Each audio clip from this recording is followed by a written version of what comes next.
Welcome to our fifth video on the series discussing property development. One of the biggest challenges you'll face in any development is dealing with the local authority. And make no mistake, dealing with the local council is indeed frustrating from time to time. In this video, we will start by assessing the duties of the local council and their role in the town planning process. The Town Planning Department at the appropriate local council is established to provide general advice, enable preliminary planning meetings, accept town planning permit applications, and facilitate all matters applicable to the town planning permit process. The town planning delegates employed by council are bound by a long list of rules, protocols and procedures. Planners must ensure that certain minimum standards are included into any application, and that application process is undertaken in a prescribed period of time. Now, town planning requirements are strictly controlled by Res Code, and if you're keen to know more about the requirements of Res Code, I welcome you to view the link at the bottom of this slide. Within both Res Code and via the various council websites, you will find information relating to street setbacks, building heights, site coverage, permeability, side and rear setbacks, walls on boundaries, daylight to existing windows, north-facing windows, overshadowing, overlooking, daylight to new windows, and private open space. The distance a building is located from the front, side or rear of the title boundary is referred to as the setback. Information relating to setbacks are discussed both within Res Code and also within zoning and planning schedules. When assessing a development site, it's very important to note the setbacks of neighbouring allotments, as council will look to ensure consistency in the street is retained. And here's a big tip for you.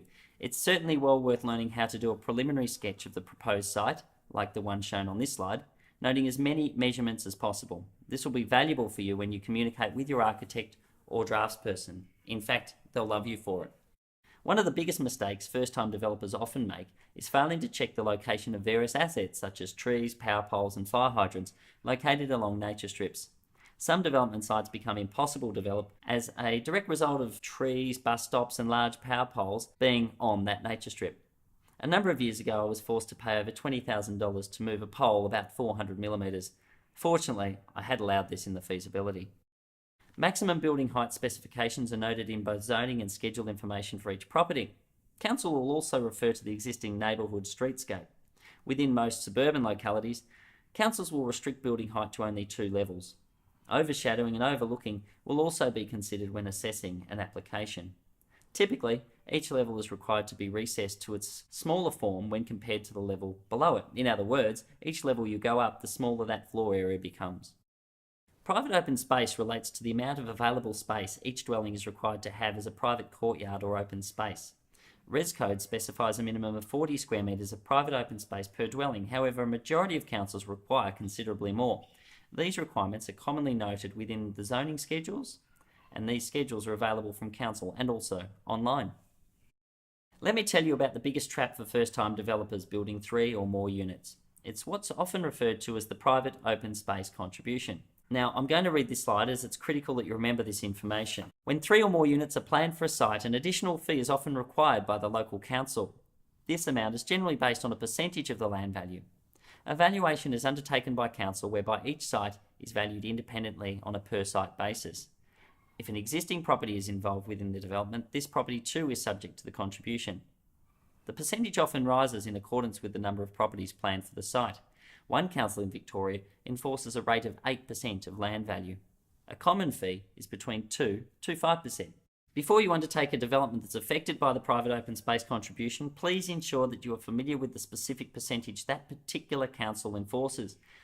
Often councils will not disclose this information until much later in the development, so it's very important that you ask them up front. Landscape plans are required in the initial application process, and strict landscaping conditions are usually noted in the planning permits. Councils will ensure that these plans and conditions are followed to the letter, and will check to ensure the works are completely undertaken before allowing you to occupy a new dwelling. Landscaping bonds, that are often refundable, may be required by some councils, so you need to allow this in your budget. Aboriginal significant zones. If your property is within an ASZ, or you're looking to build 3 or more properties, you may find yourself being required to pay a consultant who will be engaged to write a report about that site's history and its relevance to the Aboriginal people. Some sites may even require you to have an archaeological dig. Some developers I know have spent thousands of dollars dealing with Aboriginal significant zones. For more information about ASZs, please refer to this website. Andrew Long's team have been very helpful in explaining the impacts of ASZ. Please call them if you'd like to discuss your particular site. Further information has been compiled for you and is available for free. If you'd like a copy of this publication, simply write or phone us today.